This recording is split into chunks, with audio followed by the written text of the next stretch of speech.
Hey guys, welcome to the American Tribune Live. I am Todd Peterson, and I'm very excited today because instead of me ranting for an hour, I have my special guest, Robert Bortins, CEO of Classical Conversations, and we're going to deep dive into government schools, homeschooling options right now. Robert, welcome aboard. I am so excited that you're part of the show today. Todd, glad to be here. Thanks for having me. And yeah, there's a lot of stuff going on right now. Yeah, there certainly is. I think we're going to touch on some current events today. As you are aware, I think we have to get into Seattle public schools a little bit. I'm up in Minnesota. There's some Republican legislation coming out that seems to always revolve around we can just spend more money to solve our woes in education. Both parties seem guilty of this problem here. Before we kick into that, though, I mentioned you were part of Classical Conversations. Do you mind just telling our viewers a little bit what that is? It's a homeschool organization here, and then as we dive into the show here, I think it's really important for parents to realize that there are a lot of options to educate their children. It's not a monolith. It's not you don't have to send your kid on a bus when they turn 5 or 6 to the government school system. What does your organization do? Yeah, so Classical Conversations was founded in my family's basement in 1997 when I was in high school. And it's a homeschool organization that helps people homeschool classically with a Christian worldview in community. And so what that looks like is we have a K through 12 curriculum. We even have like college classes you can take. And you're getting together once a week with a group of students and their parents in the younger ages and without the parents once they turn middle school and high school to go over the liberal arts and to discuss history, current events, math, work on Latin together, dissect pigs, do geography, and yeah, so it's a lot of fun. And we're in all 50 states. We're in 60 countries. We have 3 different languages that we've translated our curriculum into. So there's probably a Classical Conversations community near you, and we are just one of many homeschooling and alternative options out there for families today. That's incredible. And I was looking at your X profile. I always want to say Twitter, but your X profile, and you mentioned that there's 135,000 students in your program. Is that correct? Yeah, so we have between international and domestic, we have about 16,000 international students and about 120 domestic this academic year. And so we are helping. I think we're about the 19th biggest or 21st biggest public school district if we were all in one area together. But of course, we're spread out across the United States. And so roughly 2 out of every 1,000 students in the U.S. Are in our program. So we're pretty That's an big. incredible number. Congratulations to you for building up such a massive organization here, giving parents options. Just out of curiosity, it's not a competition, but how does that rank to other like homeschool organizations, or I don't know if co-op is the right word in this sense, but national organizations like yours that organize around homeschooling? Yeah, so there's all sorts of different ways to organize. So there's definitely a lot of online programs that are bigger than ours. But as far as like incarnate person to person mentorship and discipleship, we're the biggest in the classical education space in the U.S. and or in the world, really. That's fascinating. I have to tell a personal story really fast. So I mentioned to my wife last night, I got Robert Bortins coming on the show. And she's like, okay, who's that? Tell me about what you're doing tomorrow. And I said, well, Classical Conversations. She said, that's incredible. I was just researching 2 weeks ago some homeschooling options. So, Robert, I have a 5-year-old. She just turned 5, and she is absolutely not going to kindergarten at the age of 5. Whenever a parent Amen. tells me we're holding them back, I say, no, you're at least doing what is supposed to be normal. So, wasn't even on the table, but she has looked into your organization independent of me reaching out to you. My brother lives down in Florida, and he and his wife just started homeschooling their kids at the age of 11 and 8. And they had been sharing screenshots of your Twitter page when you talked about the differences between homeschooling and government schooling, about setting an alarm clock at 6, asking permission to go to the bathroom. And I was on your Twitter feed, and I was like, this is wild here. My entire nuclear family, my closest people in my family, are all familiar with your work. I think that speaks volumes about what you people are accomplishing over there. Oh yeah, thank you so much. And yeah, it's been quite a journey, and all the glory goes to God. We've just tried to listen to Him and do what He's asked us to do, and He's blessed our mission and our organization. And Yeah, I think parents have just been, we've been so conditioned over the last, 150 years to accept these ideas about public education and the government's role, and experts are the only ones that can teach our kids that we've forgotten what God commanded us to do, which was to raise up children in the way they should go, to teach them every single day at our feet and while we're working and while we're walking. And we just try to help parents see what God asks them to do and support them on that journey.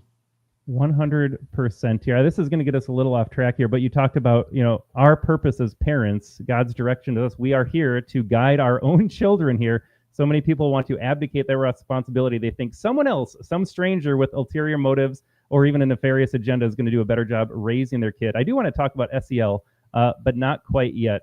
But my wife and I were talking to, you think about all the things that we went through trying to raise our own kids. You read about don't co-sleep, don't homeschool. You need to trust the experts on that. Let your kid cry it out. Send your kid to the government school system here. And it just all seems backward. It also kind of packages up into the same idea of don't trust your instincts. Go listen to these experts that have their own agenda with your children. Well, yeah, when we had our nuclear family stayed closer together and we didn't have the ability to move far away, you learn from your parents and your grandparents and, women and men who had done it before, who had raised multiple generations and passed on that family knowledge. Now you'd be horrified to know the number of curriculum writers, people who are child experts who have no children of their own, don't plan to have children of their own, don't want to get married. And these are the people who you're listening to, not intentionally, because you don't know this information, but that's who you're listening to on how to raise your own kids instead of people who've successfully done it before. And so really, part of the, secret sauce at Classical Conversations is we're bringing parents together, some of them who are at the beginning of the journey and some of them who are at the end of their journey, to be friends with each other, to mentor each other, to help them with, help little Johnny learn to read and write and do all those good things. So, parents, you got to understand that the bill of goods that we've been sold about government education is not panning out for anybody. No, absolutely not. It is so funny you talk about people that are childless raising kids. I worked as a teacher in Phoenix for a couple of years. Wonderful principal, but was never going to have kids. I finished my career in education before transitioning into the kind of the digital space. My superintendent had no intention of having kids, and they all reference your children as my babies and my kids.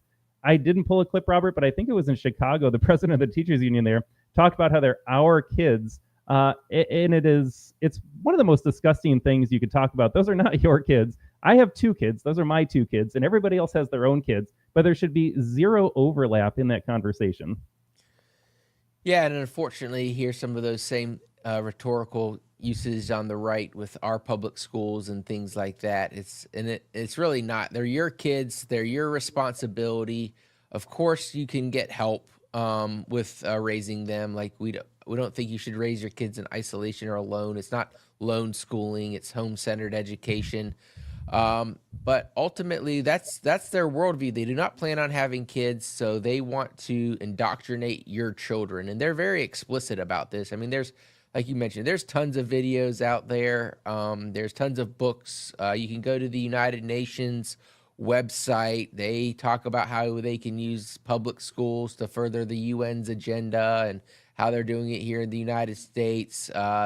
Organizations like the Ford Foundation, since the 60s and 70s, has been pushing LGBTQ nonsense in public schools. So this isn't something that popped up overnight or something that's new.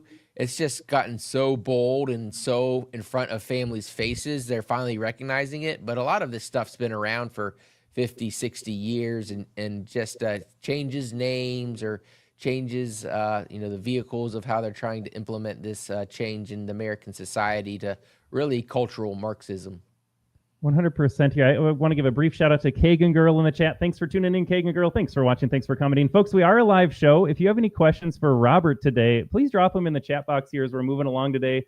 Robert, our audience tends to skew older, so a lot of parents and grandparents in the chat, curious their thoughts, what they experienced as well. Because it seems different. I want to talk to you about your own background. When I was a kid, I was a product of the government school system in the 90s. And where I grew up, you're like, yeah, this is fine. Like, I don't know any better. It doesn't seem like the worst situation to be in here. You were homeschooled from the beginning.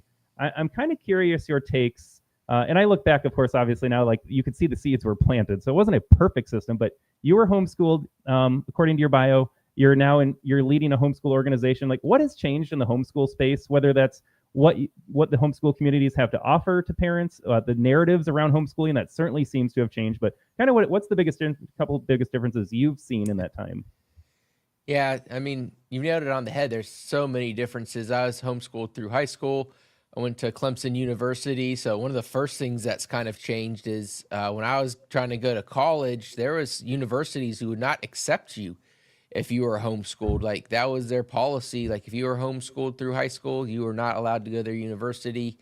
And now most major universities have a homeschool recruiter, right? And another big change was Latin, which homeschoolers have taken to. A lot of that wasn't accepted as a foreign language. They wanted a modern foreign language like Spanish or Portuguese and so we've changed that. Almost every single college now accepts Latin as a foreign language. So those are some of the things. We still hear, what about socialization? You hear that a lot less now. There's no kitty litters for, homeschool kids to go to the bathroom in, don't have a big goth problem, things like that.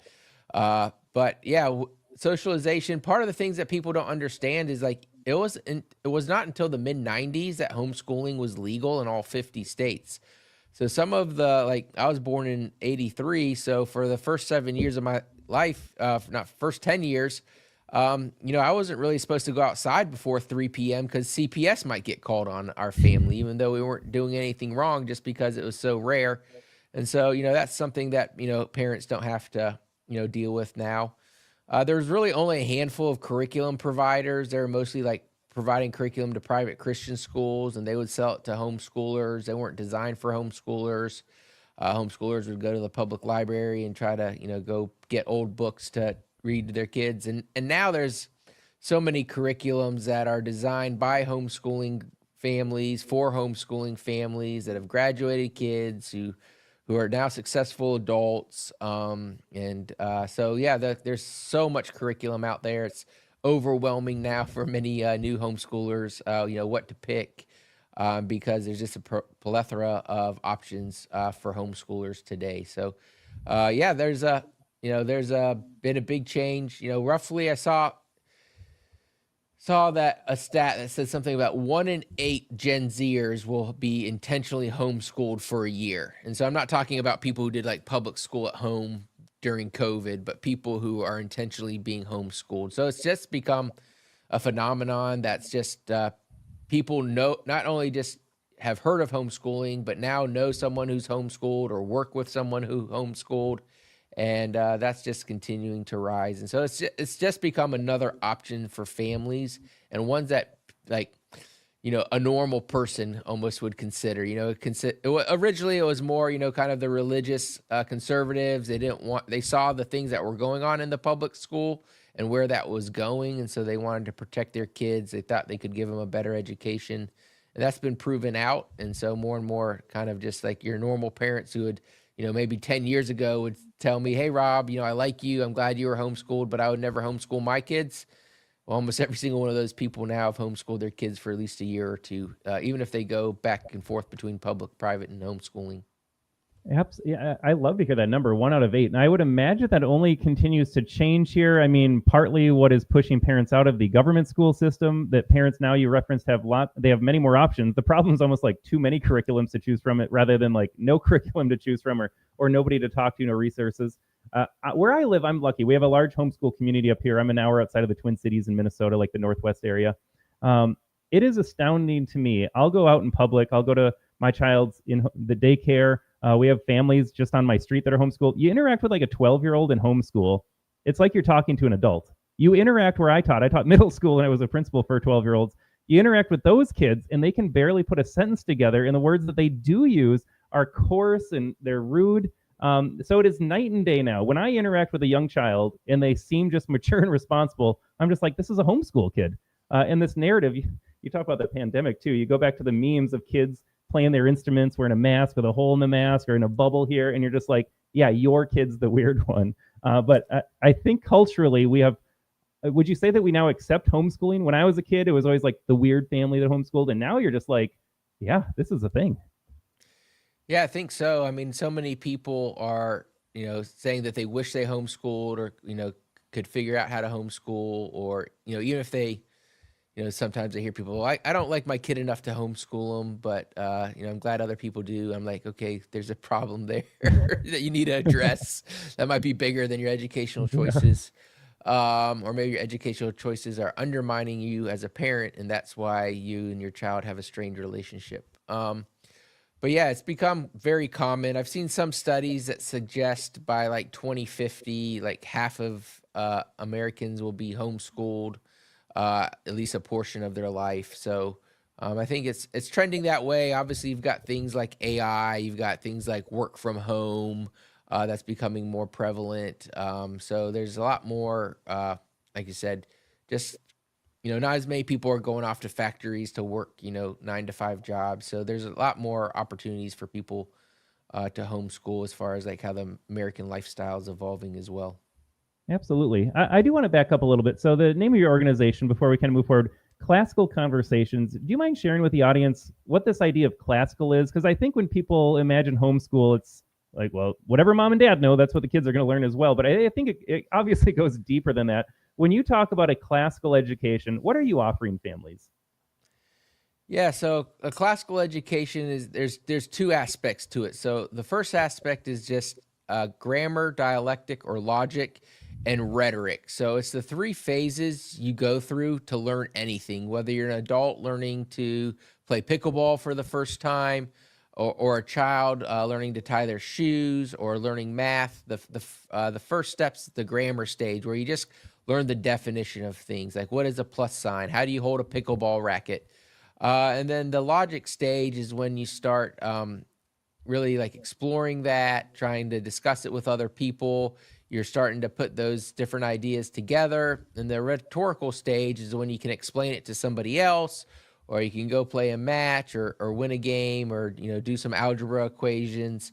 And so that's the stage of learning that you go through when you learn anything. And so classical methodology is just teaching children how they learn things, and so they can do it the rest of their lives. And then we do that by studying the best things through history. And so those are what we call the classics. Those are things that have stood the test of time.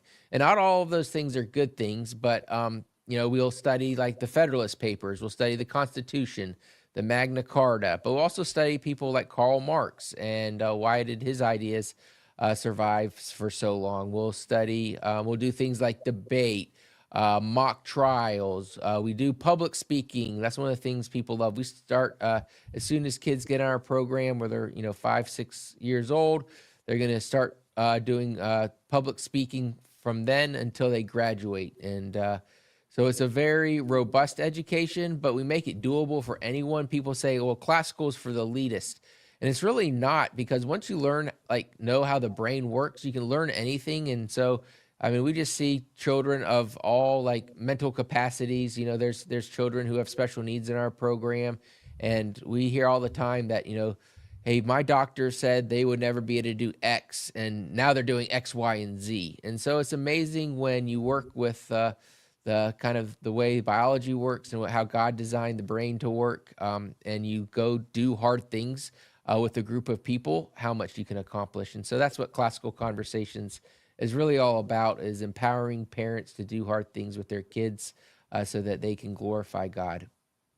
I love that. And you talk about special ed kids not being a good fit for homeschool. I was an assistant principal in a school where 25% of our population had an IEP or a 504. And for anyone to be honest and say, yes, that kid's needs are getting serviced in a school with 1,000 kids, 10 special ed teachers, and you're pulled for a small group for half an hour. I'm not buying the argument that kid's needs are getting met either. And we had fantastic teachers, but there's not going to be a relationship that replaces a parent and a child. And you did mention earlier, if you don't want to homeschool because of your relationship with your child, there are problems probably bigger than how they're getting educated here. because you view school as a daycare and a break, and what a horrible way to start your day each day with your own child. Yeah, so I just want to be clear. Like my wife taught in middle school public school for 10 years. So these aren't like, you know, for teachers, they are in a system that is not designed to work well. Like it is impossible. Like she saw 30 kids, she taught female middle school PE. So she had to see every kid in the middle school every semester. And so she saw like 300 kids per day. Now she could love, like you just can't love that many people well, right? It's hard enough to love your spouse and your kids well on a daily basis, much less like even form good relationships with 300 people. And if you look at like modern management theory, like they say one manager should have anywhere to 6 to 8 reports. Now these are people who are paid to be there, have chosen this like as a career path. Like they could have done something else with their day, like, but they chose to be there, and they're saying one person can only manage 6 to 8. And we're asking one teacher to manage 22 to 30 kids every hour and change those kids up 6 times a day. Like as Ronald Reagan said, if a foreign entity had put this education system on us, we would have declared an act of war. And I'm paraphrasing but it was basically what he said. And I think that's what people don't understand. Another thing that, because we've had it for so many generations now, our public school system was imported here from Prussia. And since we're all geographically and historically illiterate, nobody knows what that means. That is Germany pre-World War I. And they basically created this public school system to create good soldiers because they had gotten beat by Napoleon 20 years earlier, and they didn't want to lose another war. And so after the World Wars, these Germans brought over their ideas to the Frankfurt School and the Columbia Teachers College, and literally started infiltrating the school systems, subvertly over a long period of time. And so, yeah, our public school system actually was imported by a foreign adversary to undermine the American dream and American values. And I think anyone can look around today and they'll say, how'd this happen? Well, it happened intentionally over a 100-year period. Yeah, absolutely. My one quibble is public school is working. It's working as they intended it to work here. And my question all the time, and I do want to back up a point too. Your wife was a teacher. I was a teacher. I managed fantastic teachers. We all see the viral videos of the blue hair cat lady in front of your kids with all the flags in the background. That's not most teachers. Most teachers are just good people. They got into the profession because they loved kids. They wanted to go help change lives. And I worked in Title I schools my entire career, teaching administration. These kids do need reliable adults in their lives, and the teachers I worked with always provided that. So I don't like to paint with a broad brush when it comes to like disparaging individual teachers. But when I talk about stuff, it's about the education system as a whole. The best teacher is still boxed into the constraints of the system that they find themselves in. Yeah, it's absolutely the system. I want to be very clear on that. Yeah, and I know you're saying that too, but I wanted to hammer that point home too. Yeah, because people say, "Why are you attacking teachers?" No, I want to help teachers. Yeah, like if you're in the middle of a tornado that's destroying everything, I want to get you out of that tornado, right? Yep. And so, yeah, absolutely, and it's the design of the system. It was very intentionally designed. They had psychological studies on how to manipulate young people in the early 1800s in Russia and in Germany, and they've imported all of those ideas here. And so I'm actually writing a book on that. It's coming out in January. It's called Woke and Weaponized. So look for that on Amazon in January. That talks about just the dark history of the system. And, we're so used to the system here in the United States, we haven't even thought about like who gave it to us or why they gave it to us, how it became normalized. And the fruit of it, as you pointed out, the fruit of it is bitter, but it's intentional. Like the public school system has been wildly successful. 66% of our kids can't read at grade level. 30% have identity issues. whatever, some ginormous percent are on ADHD drugs.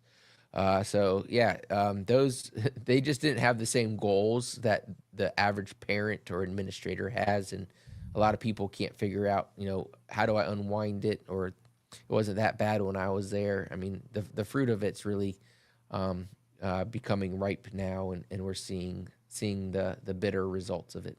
Yeah, and parents have nothing to compare it to. So I always think of a Thomas Sowell quote, like when you talk about a system compared to what, they don't know what to compare it to. I say, who's actually benefiting from the system right now? You have angry teachers that think they don't get paid enough and are dealing with oversized classrooms, true. Unruly students, often true. So teachers are upset at the system. But from a student perspective, I myself was bored every single day. I was bored from K through 12 because it wasn't catered to me. But then on the other side, as an adult, you think, who is the system catered to? Because I see kids that can't read, and we celebrate when they read like a little bit more, but are still behind grade level, and we call that a success. You got kids in the middle here. You try to teach the middle. That kid doesn't exist. So you got kids on the low end that are getting missed. You got kids on the high end that are getting missed. I just don't know who the system is. And I would ask parents, like, how is your kid benefiting? And could they benefit more in an alternative system? I think you would argue yes. I would argue yes. It's just not working for you. It's working for them. It's just not working really for any parent or student right now. And I would throw teachers in as well. It's not working from them because they're discontented as well. Yeah, absolutely. More teachers send their kids to private school or homeschool their own kids than the general populace at a significantly higher margin. So if the people inside know it's not healthy for their kids, then it's certainly not healthy for yours. And absolutely, there's kids who have tragic home lives, but like, let's just get the kids who have stable families out in better systems. Would be, the first thing to consider and think about. Like, if you're a grandparent listening to this, like, tell your kids, like, hey, I'll pay for your kids to go to a private school. Like, if you want to don't die and then give your kids a bunch of money. Like, that's not a great way to use your wealth. Like, if you have money, pay for your grandkids' education to make sure that they're in a good Christian classical school. Like, if you want to have generational impact with your life and on your children and grandchildren and great-grandchildren and people you'll never meet, do that today. Like, that's the biggest thing you could do. So I know not everyone's in that situation, but there's plenty of people in that situation who aren't doing it. So let's just we need to get people out, because the system is working as intended, and it is not healthy for anyone in it.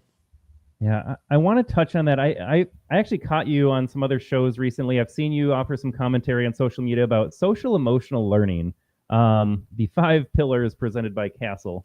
And I don't think most of our audience here fully grasps it's packaged so nice. We don't want to take care of the whole child. We just want your child to be emotionally regulated and recognize their feelings. It all sounds fantastic, but when you're in the system every day, and you see what that means, when it turns out when you focus on kids' emotions all day and the first thing they think about are their emotions, turns out that leads to more dysregulation and more emotional issues. And certainly we know that, but they push it anyways. So one of the things that I always harped on in there was this concept of SEL, social emotional learning.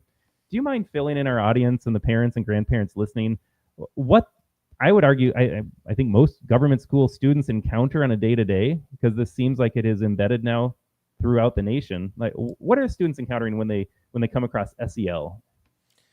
Well, so let me give you a quote from C.S. Lewis, and he basically said, "Humility is not thinking less about yourself; it's thinking about yourself less." In other words, put others first. Like, don't be selfish, right? These concepts, and SEL is the exact opposite. It's about getting in touch with all of your inner feelings and why 2 + 2 = 4. Why does that make you mad or happy, right? like how does that make you feel? These kind of ideas. And it's really, again, so Castle is a Bill Gates fund.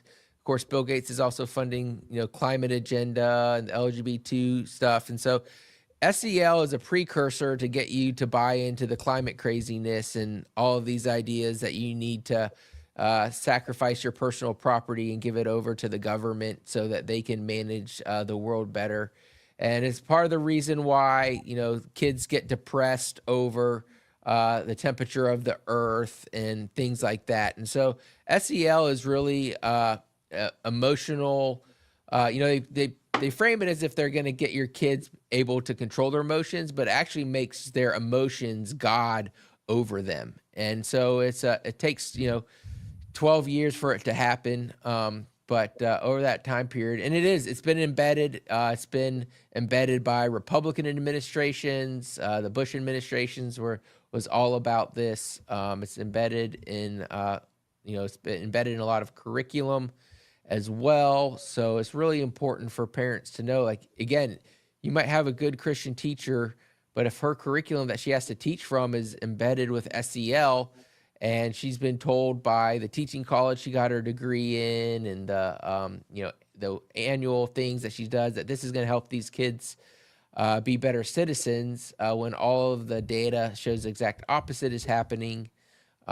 It's really just another step of dividing parents and their kids, that the government and the institutions that control it know better about your kids' emotions and how they should regulate themselves than you do. And so it's been it looks nice on the outside, but it's been a complete disaster. And, it's part of that reason that we have this what that one conservative commentator says, facts not feelings. And part of the reason that we have so many people who are willing to, in 1984 it said the last thing they do is get you to believe, deny what your eyes are seeing.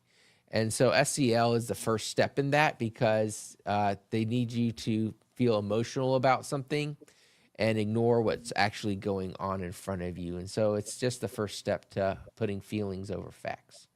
Yeah, and I want to stress too, if I live in I didn't want to make this podcast political, but I live in a red district. Most people would reject the feelings crowd. You talk to certain people of political persuasions, they are guided entirely by their emotions. You try to have a rational conversation, it's nearly impossible.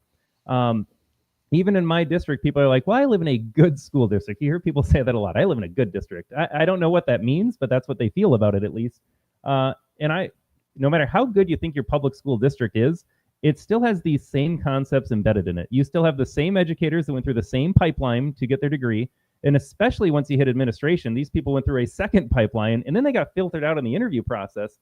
So no matter where you are in the country in a government school system, you're going to have the same type of people with the same sort of filter and lens allowing certain people to pass through or not. And they are all going to the same conferences, and they're all hearing about how great SEL is, because whole child, make sure their emotions are secure. But like you said, it is just a gateway to ruining this child's development, because they focus on things that shouldn't be focused on, and they lose sense of, and I like your C.S. Lewis quote, sense of humility. Now it becomes all about me. It all becomes about how I feel, regardless of what is real out there. Yeah, and so if you just look at the data, right? Before SEL, there was almost no psychiatrists. Like there's no mental health issues, and now something like 40% of college kids have mental health issues after being in SEL for 12 years or more. And so to me, it's not coincidental, right? It is.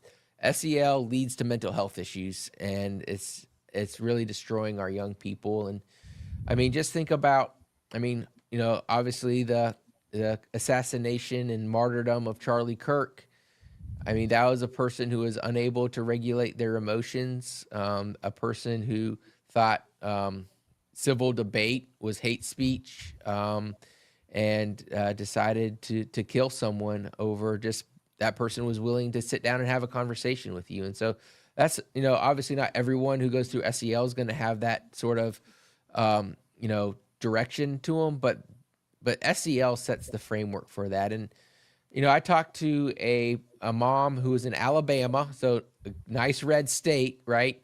And she was a school teacher, and she was quitting because they were going to force her to teach this LGBT junk in the red good school district that she worked in. Mm-hmm. And the ladies at church that were also teachers there were just said, hold your nose and teach it. You don't want to lose your job.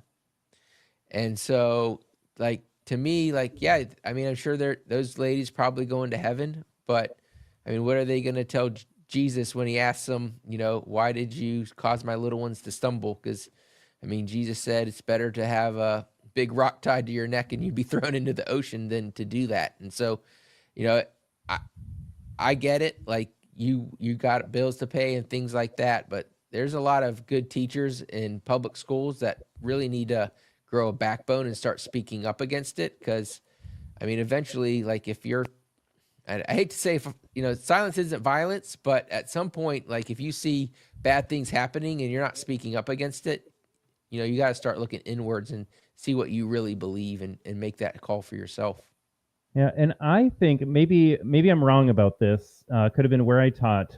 Most teachers just go along to get along, whether it's job security or most people are just cowardly, and I don't mean that in a derogatory way.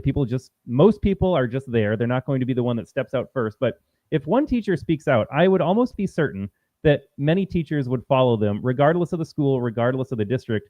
Where I worked, we eventually found one another. You speak up once, you hear, okay, so and so is on that side as well. But they're looking for a leader like that. It would take one teacher. And I don't blame anyone that doesn't do that. I certainly had opportunities that I did not take advantage of before I left the system. But to your point, Robert, you got two choices. You can just deal with it. You can fight it.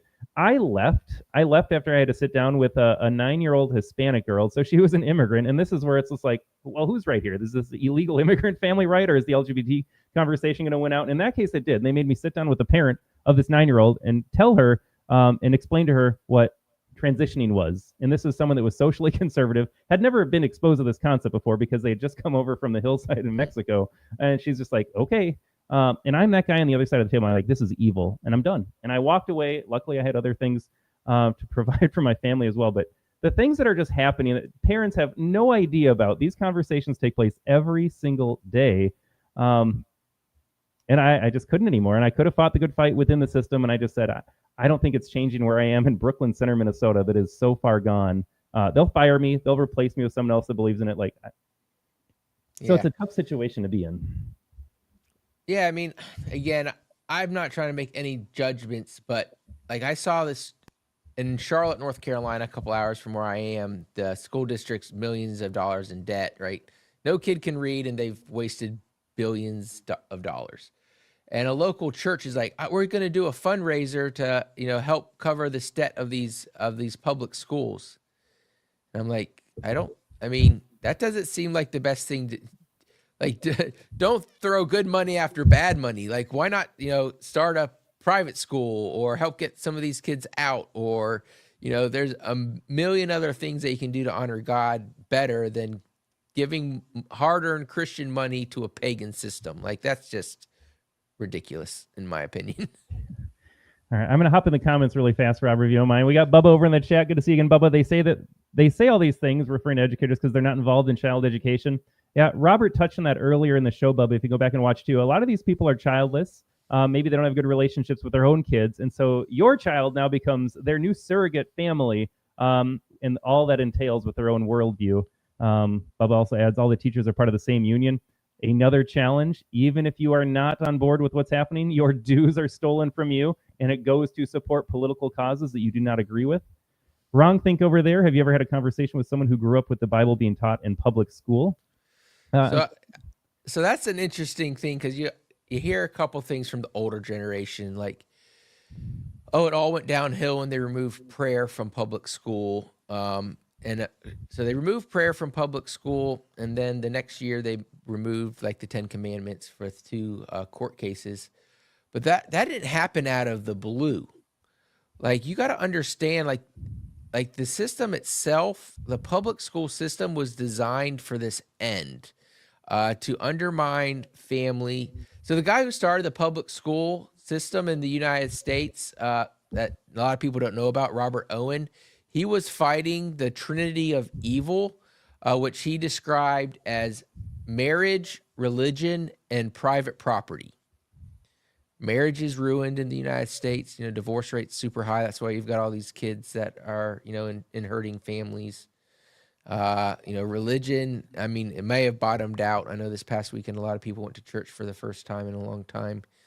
But that's at an all-time low here in the United States. And private property, roughly 50% of Generation Z believes that socialism is a good thing.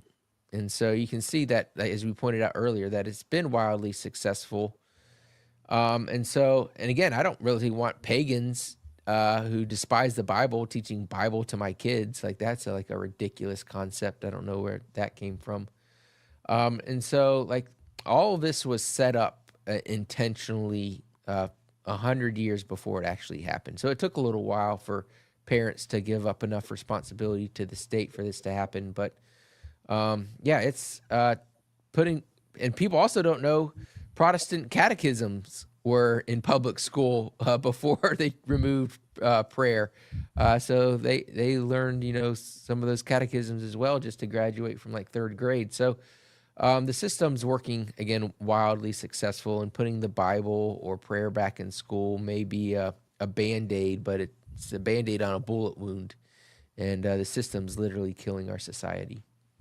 Yeah, and I would add too, thanks for watching, thanks for commenting, Rangthi. Yeah, not only do we not want pagans, secular atheists in the government school system teaching your kid the Bible, and I know we're not going to get into like a theological conversation here today, but then you have to look out for a lot of sects of Christianity that also promote a different brand of the church that maybe your Classical Conversations focuses on as well. So even if you're going to church, that church might not be sending the message that you find appropriate for your family. So it's lots of hurdles to overcome here as you're trying to get centered on Christ, centered on God. And centered on families raising kids the way that they want them raised. I want to respect your time, Robert. And so there were a few things do you mind if we do a little lightning round really fast here? Yeah, sure. I got about 8 minutes. Perfect. I think I'm going to hold off on the Seattle video. I'll share that with my audience on Thursday here. I think our audience, the parents, the grandparents, are understanding that there's a lot going on in the government school system that they do know about. There's even more that they don't know about, but I don't want to belabor that point anymore here. I'm curious your thoughts on school choice programs, because a lot of parents out there are like, okay, I live in a state, I live in Florida, I live in Arizona. We now have like these school choice programs. They're offering me government money to help my kid. Government money means there are strings attached here. Can you kind of walk us through like what it means when the state is sponsoring your choice to educate?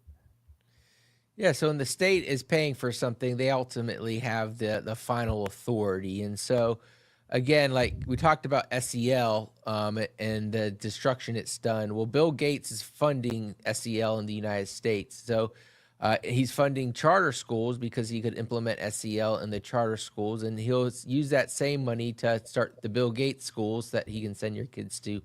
And so ultimately, it's taking these status ideas and putting them into private schools and into homeschooling.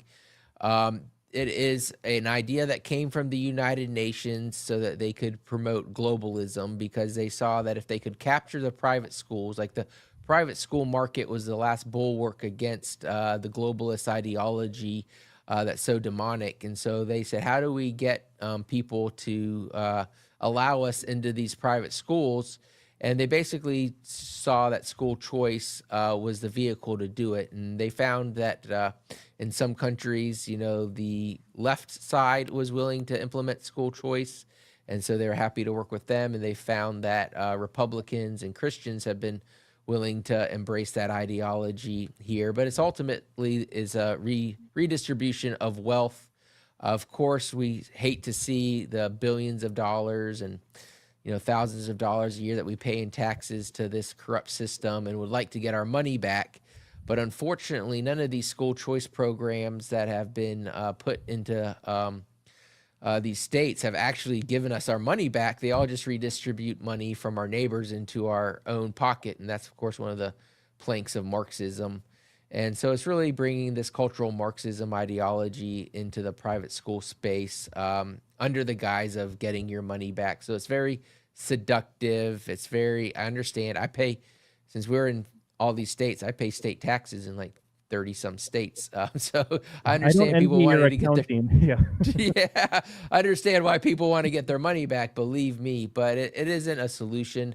They've used it in other countries. Almost every country who's adopted it has banned homeschooling, because why do you need to homeschool your kids when the government will just pay for your kids to go to a private school or homeschool of your choice?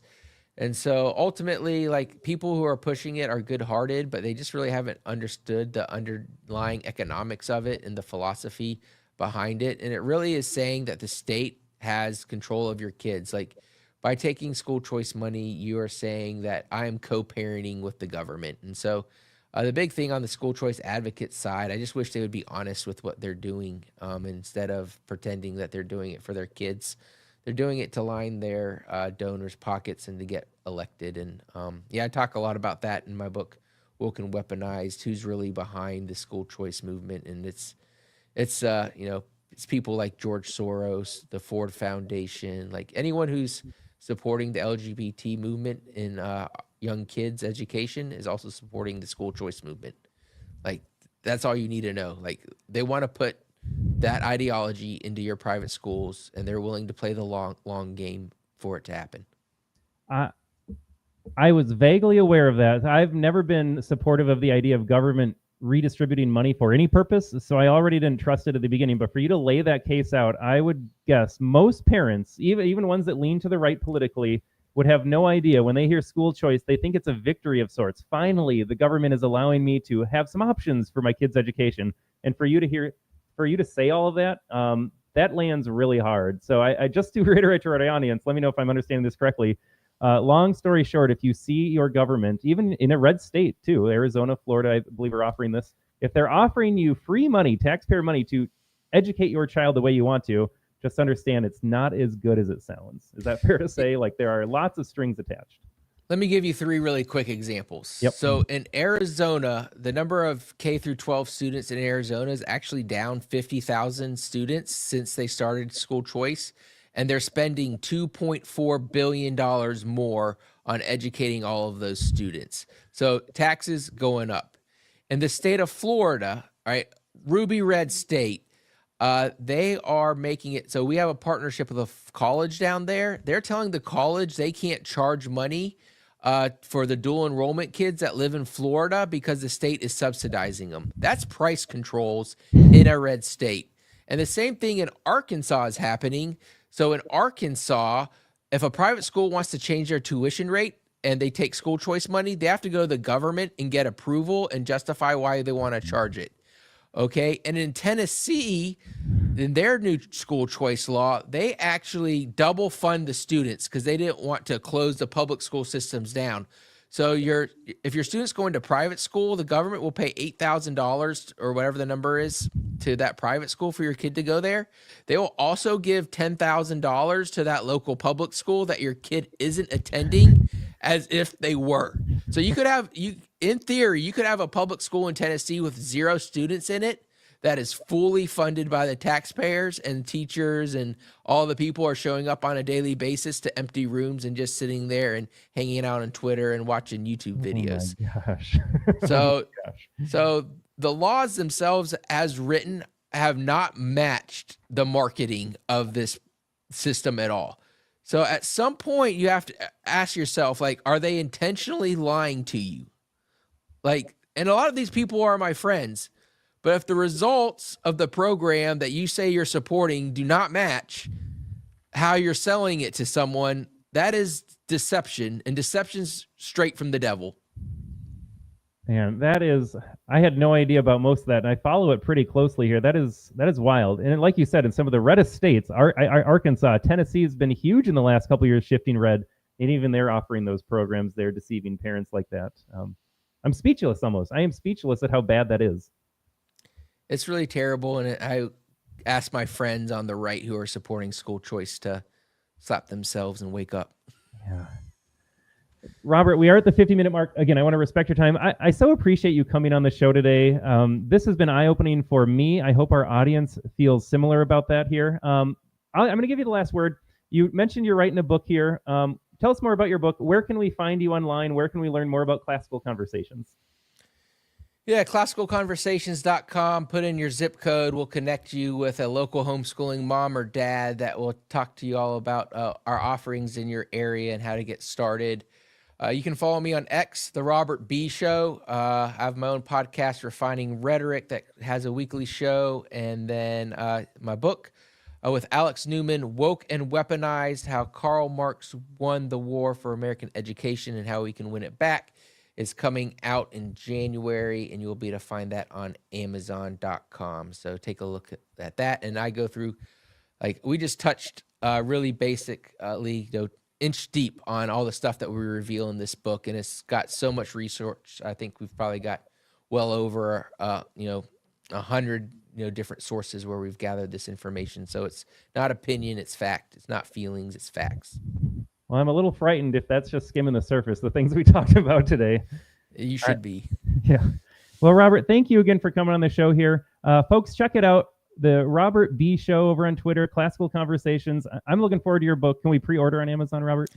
Not yet, but we'll get it out there, and maybe I'll come back on once you can do that, and we can push. That would be fantastic. This was a great conversation. The hour went fast today, but Robert, thank you again, folks. Thanks for tuning into the American Tribune Live today. We are back on Thursday, and on Friday, I join my business partner Jason Robertson on Freedom from the Press.